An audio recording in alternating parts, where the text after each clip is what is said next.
Beauty and the Beast. As there are many in the world in its state now, there was a king who had 3 daughters. He used continually to bring handsome presents to his 2 eldest daughters, but did not pay any attention at all to his youngest daughter, and yet she was the prettiest and most amiable. The king kept going from fair to fair, and from feast to feast, and from everywhere he used to bring something for the 2 eldest daughters. One day, when he was going to a feast, he said to his youngest daughter, "I never bring anything home for you. Tell me then what you want, and you shall have it." She said to her father, "I do not want anything." Yes, I am going to bring you something." "Very well then. Bring me a flower." He goes off and is busy buying and buying, for one a hat, for the other a beautiful piece of stuff for a dress, and for the first again a shawl. And he was returning home when, in passing before a beautiful castle, he sees a garden quite full of flowers, and he said to himself, "What? I was going home without a flower for my daughter. Here I shall have plenty of them." He takes some then, and as soon as he has done so, a voice says to him, "Who gave you permission to take that flower? As you have 3 daughters, if you do not bring one of them to me before the year be finished, you shall be burnt wherever you are, you and your whole kingdom." The king goes off home. He gives his eldest daughters their presents, and her nosegay to the youngest. She thanks her father. After a certain time the king became sad. His eldest daughter said to him, "What is the matter with you?" He said to her, "If one of my daughters will not go to such a spot before the end of the year, I shall be burned." His eldest daughter answered him, "Be burned if you like. As for me, I shall not go. I have no wish at all to go there. Settle it with the others." The second also asked him, "You seem very sad, Papa. What is the matter with you?" He told her how he is bound to send one of his daughters to such a place before the end of the year, otherwise he should be burned. This one too says to him, "Manage your own business as you like, but do not reckon upon me." The youngest, after some days, said to him, "What is the matter with you, my father, that you are so sad? Has someone done something to hurt you?" He said to her, "When I went to get your nosegay, a voice said to me, I must have one of your daughters before the year be completed. And now I do not know what I must do. It told me that I shall be burned, along with the rest of the kingdom." His daughter said to him, "My father, do not be troubled about it. I shall go." And she set out immediately in a carriage. She arrives at the castle and goes in, and she hears music and sounds of rejoicing everywhere, and yet she did not see anyone. She finds her chocolate ready in the morning, her dinner the same. She goes to bed and still does not see anyone. The next morning a voice says to her, "Close your eyes. I wish to place my head on your knees for a moment." Come, I am not afraid." There appeared an enormous serpent. Without intending it, the young lady could not help giving a little shudder. An instant after the serpent went away, and the young lady lived very happily, without lacking anything. One day the voice asked her if she did not wish to go home. She answered, "I am very happy here. I have no longing for it. Yes, if you like, you may go for 3 days. He gives her a ring and says to her, "If that changes colour, I shall be ill, and if it turns to blood, I shall be in great misery." the young lady set out for her father's house. Her father was very glad to see her. Her sister said to her, "You must be very happy there. You are prettier than you were before. With whom do you live there?" She told them, "With a serpent." They would not believe her. The 3 days flew by like a dream, and she forgot her serpent. The 4th day she looked at her ring, and saw it had changed. She rubbed it with her fingers, and it began to bleed. Seeing that, she goes running to her father and says to him she is going. She arrives at the castle and finds everything sad. The music will not play. Everything was closed up. She called the serpent.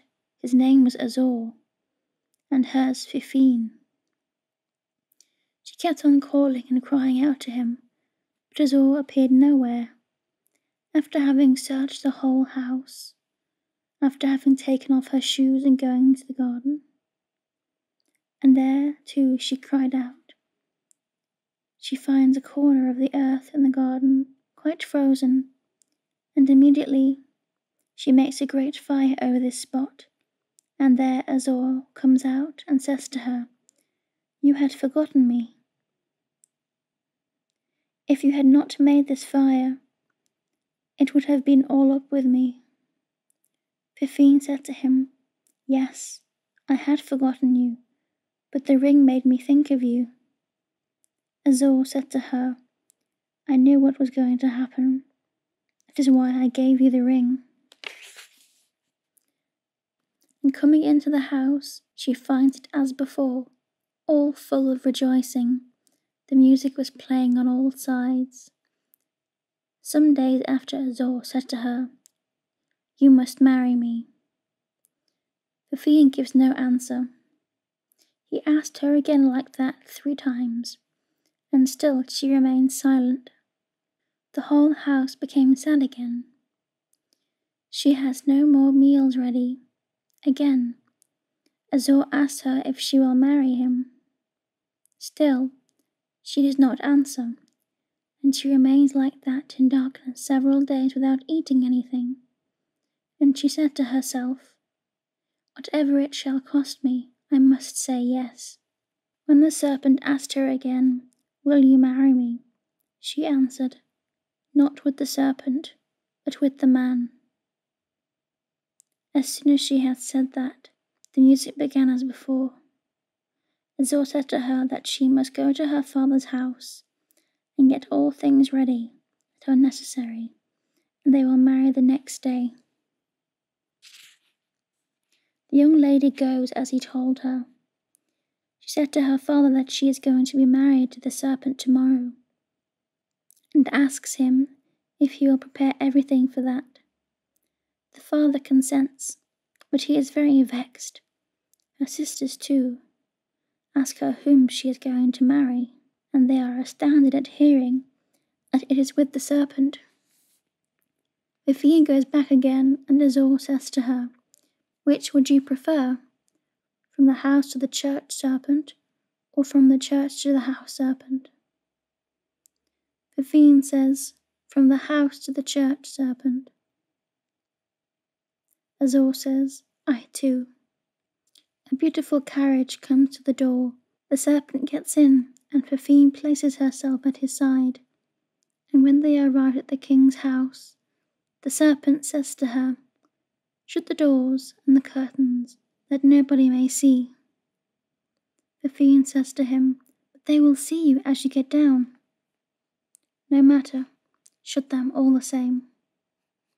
She goes to her father. Her father comes with all his court to fetch the serpent. He opens the door, and who is astonished? Why, everybody, instead of a serpent there is a charming young man, and they all go to the church. When they come out there is a grand dinner at the king's, but the bridegroom says to his wife, "Today we must not make a feast at all.